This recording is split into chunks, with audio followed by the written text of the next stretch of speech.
પારડીના રોહિણા ગામે સાંઈબાબા મંદિરનો પ્રાણ પ્રતિષ્ઠા મહોત્સવની હર્ષોલ્લાસ સાથે ઉજવણી। મંદિરના નિર્માણની પૃષ્ઠભૂમિ, ઇતિહાસ અને જમીન દાન કરનારા પરિવારનો આભાર વ્યક્ત કરતા સરપંચ રવિન્દ્ર પટેલ। પારડી તાલુકાના રોહિણા કડવી બોર ખાતે શ્રદ્ધા અને ભક્તિનો ત્રિવેણી સંગમ જોવા મળ્યો હતો। રોહિણા કડવી બોર રામ ભક્ત મંડળ અને સાંઈ ભક્ત મંડળ દ્વારા વર્ષો જૂનો સંકલ્પ આજે સાકાર થયો છે અને ગામમાં ભવ્ય સાંઈબાબા મંદિરનો પ્રાણ પ્રતિષ્ઠા મહોત્સવ ભારે હર્ષોલ્લાસ સાથે ઉજવવામાં આવ્યો હતો।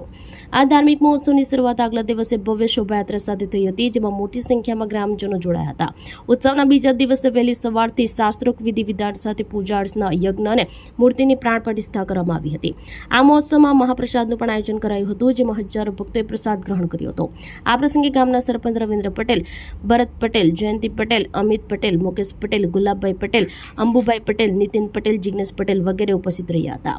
મંદિરના નિર્માણની પૃષ્ઠભૂમિ, ઇતિહાસ અને જમીન દાન કરનારા પરિવારોની વિગતો આપતા ગામના સરપંચ રવિન્દ્ર પટેલે આખો ઇતિહાસ રજૂ કર્યો હતો। આ મહોત્સવમાં ભવ્ય શોભાયાત્રા અને પ્રાણ પ્રતિષ્ઠાના કાર્યક્રમમાં આખું ગામ ઉમટી પડ્યું હતું। રોહિણા ગામની અંદર આ સૌ પ્રથમવાર સાંઈબાબાનું મંદિર બન્યું છે, જેથી ગ્રામજનોની વર્ષો જૂની આ અખૂટ ઈચ્છા આજે સાકાર થઈ છે।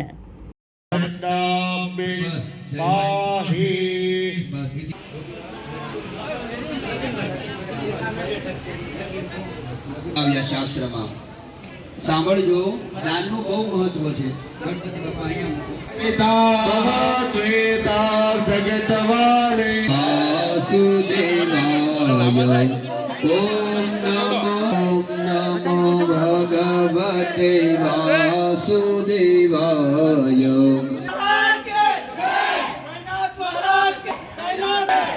સદગુરુ સાઈનાથ મહારાજ કે ભગવાનની એટલી શક્તિ અને બુદ્ધિ આપે, આપણે બધાએ ભગવાન બોલો સાઈનાથ મહારાજ की जय। સૌપ્રથમ જોઈએ તો 2012 અહીં કડીબોર રોહિણા ખાતે રામ ભક્તોએ પદયાત્રા શિરડી સાંઈબાબા મંદિરમાં જવા માટેનો કાર્યક્રમ કરેલો અને જે કાર્યક્રમને અનુલક્ષીને લઈને શિરડીમાં દર્શન કર્યા બાદ ભાવિક ભક્તોએ એવો વિચાર કર્યો હતો કે અમારે રોહિણા કડીબોર ખાતે સાંઈબાબાનું મંદિર બનાવવાનું છે। શિરડીથી નીકળ્યા બાદ અહીંયા આવ્યા રોહિણા ખાતે, ત્યારબાદ ભક્ત મંડળે બેસીને વિચારણા કરી, ચર્ચા વિચારણા કે આપણે મંદિર બનાવવું છે। એ અનુલક્ષી લઈને જે જમીન છે, જેમના માલિક છે અહીંના મૂળ નગીનભાઈ ભંગિયાભાઈ પટેલ અને ધીરુભાઈ ભંગિયાભાઈ પટેલ, જેઓએ આ ભૂમિ દાનમાં આપેલી છે। કોઈ પણ જાતનો વાદ વિવાદ વગર સૌપ્રથમ તો જેને દાનમાં આપી છે ભૂમિ, એમને હું ખૂબ અભિનંદન આપું છું, કારણ કે ભૂમિ દાનમાં આપવી એ કઈ સામાન્ય વાત નથી। ત્યારબાદ 25/1/2019 ના રોજે ખાતમુહૂર્ત કરવામાં આવ્યું હતું મંદિરનું। ખાતમુહૂર્ત કર્યા બાદ મંદિર આજે પૂર્ણ થાય છે। કાર્યક્રમ કાલથી શરૂ થયો છે। શોભાયાત્રા સવારે નીકળે 10 વાગ્યે, 10 વાગ્યાથી કથા પૂજા મહારાજે ચાલુ કરી છે। તે ભરીને આજે બીજા દિવસે અહીં પ્રાણ પ્રતિષ્ઠા છે।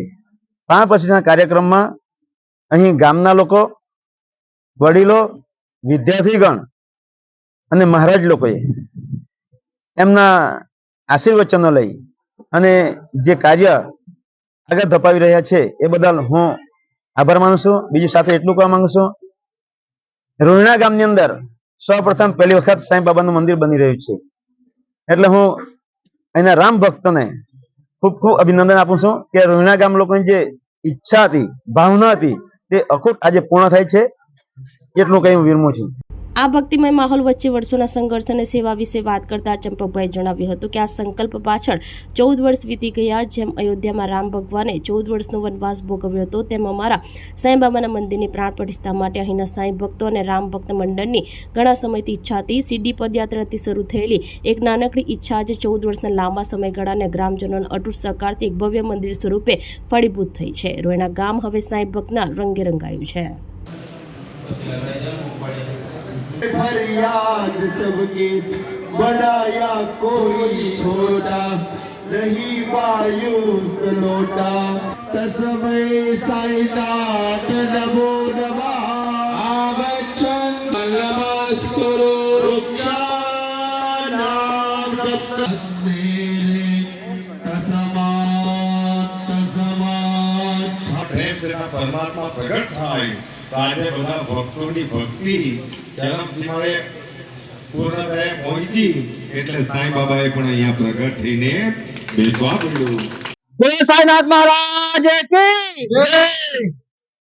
આજે અમારે લોહીના કડવી બોર જે અમારા ઘણા સમયનો સંકલ્પ હતો એ અમારા આ સંકલ્પમાં 14 વર્ષ જે વીતી ગયા, જેમ અયોધ્યામાં રામ ભગવાને 14 વર્ષ વનવાસ કરેલો, તેમ અમારા સાંઈબાબાના મંદિરની પ્રાણ પ્રતિષ્ઠા માટે અહીંયા જે સાંઈ ભક્તો છે, જે રામ ભક્તો છે, અમારું રામ ભક્ત મંડળ એના દ્વારા ઘણા સમયથી ઈચ્છા હતી અને આજે અમારા તમામ ભાવિક ભક્તોની શ્રદ્ધા ભક્તિ અને એને કારણે ભગવાને અમારું આજે કાર્ય પૂરું કર્યું છે. આજે અમારા આ ભાવિક ભક્તો, ગામના ભક્તો અને બહારથી આવેલા જે ભક્તો છે એ લોકોને પણ અમારો ખૂબ ખૂબ સહકાર મળ્યો છે. બીજા તરફ જોઈએ, સાંઈ ભક્તો પણ બહારથી જે આવ્યા એ લોકોના પણ અમારા પર આશીર્વાદ છે, ગુરુજનોના આશીર્વાદ છે, સંતોના આશીર્વાદ છે. અમારા અતિથિ જે ભૂદેવો છે, આચાર્ય દેવો છે, માતૃદેવો, પિતૃદેવો ભવ, એ બધાને આજે અમે આ તબક્કે યાદ કરીએ છીએ. કારણ કે અમારે અહીંયા જ્યારે કમસે કમ 50 વર્ષ થઈ ગયા, આ જમીન ઉપર અમારે જન્માષ્ટમીનો પ્રોગ્રામ થતો, આ જગ્યા પર અમારે ગણપતિ દાદાનો ઉત્સવ થતો અને અહીંયા જે માતાજીના જે ગરબા ગવાતા, એ ઘણા સમયની જે આ અમારી ભક્તિ હતી એ આજે ફળીભૂત થઈ રહી છે. જેથી અમે આજે જે રામ ભક્ત મંડળ છે, સાંઈ ભક્ત મંડળ છે, એ તમામ આજે આ અહીંયા પ્રાણ પ્રતિષ્ઠા કરવા જઈ રહ્યા છે, ત્યારે આ તમામનો ખૂબ ખૂબ આભાર. જય સાંઈનાથ મહારાજ કી જય.